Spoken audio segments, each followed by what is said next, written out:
kulifuatilia kuliona limekaaje, na kwenye kipindi hichi ambacho Daktari Samia Suluhu Hassan, rais wetu wa Jamhuri ya Muungano wa Tanzania, katika mkoa wetu wa Mwanza ametupendelea sana, tupigie makofi.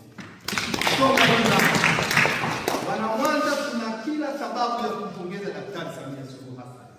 Amefanya makubwa na anaendelea kutuonyesha. Nilikuwa nakisoma hichi kitabu, ukija kwenye ukurasa wa 51 usiende mbali sana, ishia tu hadi ukurasa wa 51, nenda hadi ukurasa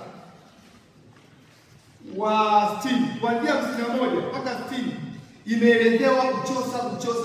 Tumpigie makofi. Yameelezewa mashule huko, imeelezewa barabara, afya, elimu. Kwa hiyo Daktari Samia ameiona halmashauri ya Buchosa.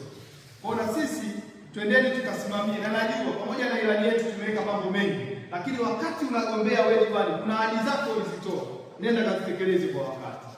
Hizo unazifahamu wewe mwenyewe wakati ulikuwa unaomba kula, lakini kwenye ilani yetu usije ukaacha hata moja kusimamia, ila na ahadi zako tekeleza.